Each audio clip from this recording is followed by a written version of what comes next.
ज्ञानतिमिरन्धस्य ज्ञानाञ्जनशलाकया चक्षुरुन्मिलितं येन तस्मै श्रीगुरुवे नमः। श्रीचैतन्या मनोभीष्टं स्थापितं येन भूतले स्वयं रूपः कदा मह्यं ददाति स्वपदान्तिकम्। श्रीकृष्ण चैतन्य प्रभु नित्यानंद श्री अद्वैत गदाधर श्रीवासदि गौर भक्त वृंद। हरे कृष्णा कृष्ण कृष्णा हरे हरे, हरे राम राम राम हरे हरे। आज राम विजय उत्सव है, विजयादशमी। बहुत ही पवित्र दिन है और आज के दिन प्रभु रामचंद्र ने रावण पर विजय प्राप्त किया, रावण का वध किया। तो राम जी के रावण के ऊपर जो विजय प्राप्त हुआ उसमें बहुत लोगों का सहभाग था, जैसे हनुमान जी और सुग्रीव और सारे वानर। लेकिन राक्षस कुल में जन्मे हुए विभीषण का भी उसमें बहुत बड़ा सहयोग था। ऐसा भी कहते हैं कि अगर विभीषण नहीं होते और विभीषण ने अपने भाई का पक्ष छोड़कर प्रभु रामचंद्र के पक्ष में सहभाग नहीं दिया होता तो प्रभु के विजय में शंका थी, लौकिक दृष्टि से ऑफ कोर्स। तो ये विभीषण रावण के घर में जन्मे हुए थे, रावण के अनुज भाई थे वो, और उसका अपमान करके निकाल दिया गया। लेकिन हम हमारे हर रोज हम साधना करते हैं, जप साधना करते हैं, भजन करते हैं, भगवान की भक्ति करते हैं, उससे प्रयास करते हैं।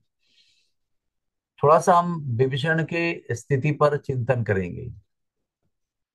विभीषण के जीवन में भगवान राम के भक्ति करने के लिए बहुत सारी प्रतिकूल बातें थी, तो बिल्कुल भी अनुकूल नहीं थी, जिसका बहाना बनाकर वो कभी कब का भजन करना छोड़ सकते थे।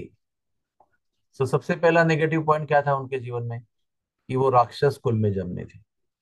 जो कुल भगवान का शत्रु है, भगवान को अपना शत्रु मानता है, ऐसे कुल में उनका जन्म हुआ था। दूसरा उनका नेगेटिव पॉइंट ये था कि वो उनके भाई रावण, जो भगवान विष्णु के राम के नंबर वन के दुश्मन थे, उसके ही राज्य में रहता था। तीसरा नेगेटिव ये था कि उनको सतत राक्षसों का संग लेना पड़ता था। हमेशा इंद्रजीत और अकंपन और वैसे भयंकर राक्षस जो रावण के हाँ में हाँ मिलाने वाले, भगवान के विरुद्ध पक्ष में बात करने वाले, ऐसे लोगों का संग करना पड़ता था, तीसरी बात। और चौथी बात, भक्ति के लिए जो आवश्यक होती है वो है सत्संग, और वो भी विभीषण को उपलब्ध नहीं था, क्योंकि रावण के लंका में कोई भक्त था ही नहीं, सब लोग अभक्त थे। उनके साथ में रहना है, कोई संग भी प्राप्त नहीं करना है। ऊपर से वो प्रभु राम का जप करते थे, तो रावण को पता चला तो वो एक दिन घर पे आए, क्रोध में आए और बोले तुम कैसे मेरे शत्रु का नाम का जप कर सकते हो। अच्छा, ये बताने के लिए जब घर पे आए तो देखा कि घर के हर दीवार के हर कोने में इंच इंच जगह पर राम राम राम और राम लिखा था। छत पर भी राम लिखा है, सीलिंग पर, हर दीवार के एक कोने में एक इंच की जगह नहीं जहां पर राम का नाम न लिखा हो। तो वो पूछने आया था कि तुम राम का जप क्यों करते हो।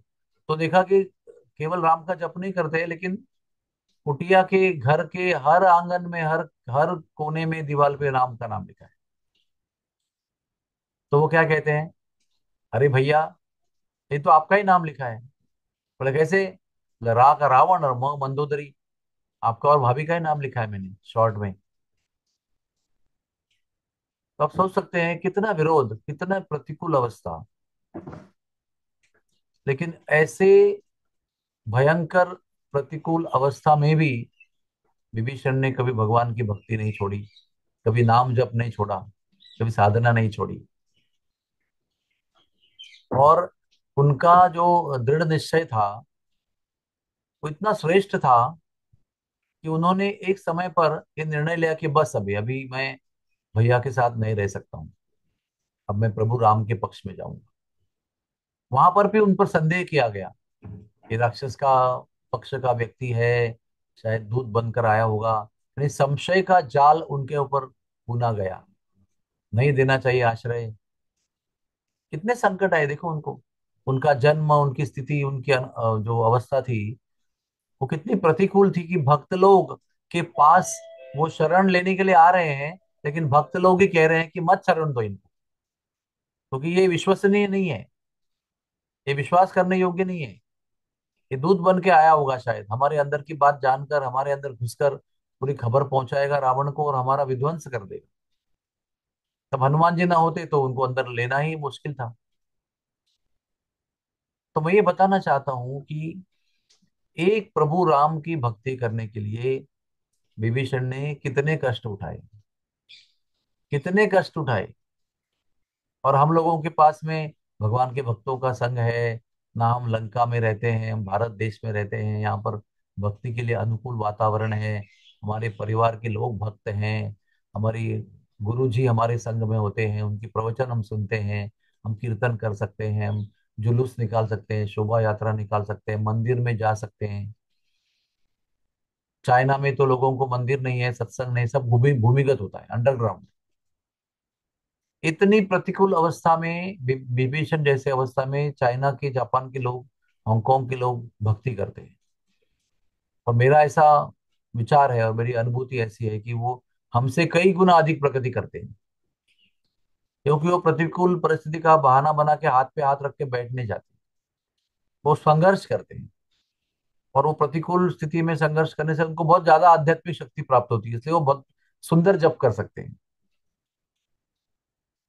तो आज के इस राम विजयोत्सव, इस सुंदर पवित्र दिवस पर हमको ये चिंतन करना चाहिए, क्या हम हमारे तथाकथित स्थितियों का बहाना तो नहीं बना रहे कि मैं ये नहीं कर सकता, अभी वो नहीं कर सकता, ऐसे नहीं कर सकता, लेकिन हमारे से कई गुना अधिक कठिन स्थितियों में कई भक्त लोग आज की स्थिति में भी, इतिहास की बात नहीं कर रहा हूं, आज के वर्तमान की स्थिति में भी कितने भक्त लोग जप करते हैं, साधना करते हैं, भक्ति करते हैं।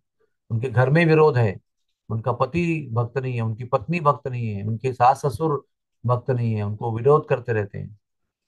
और ऐसे संघर्षमय कठिन अवस्था में भी वो तपते हुए सूर्य की तरह भक्ति में चमकते हैं। तो आज हम प्रभु रामचंद्र के चरणों में विनती करते हैं कि जैसे आपके राक्षस कुल के जन्मे हुए विभीषण ने आपकी परम भक्ति की, इतनी परम भक्ति की, उनके श्रेष्ठ भक्तों में प्रभु रामचंद्र के प्राइवेट डायरी में भी उनका नाम है, जिसको प्रभु रामचंद्र याद करते हैं। बहुत बड़ी डायरी है, उसके अंदर भक्तों की लिस्ट है, उसमें प्रभु रामचंद्र की वो भक्त लोग याद करते हैं।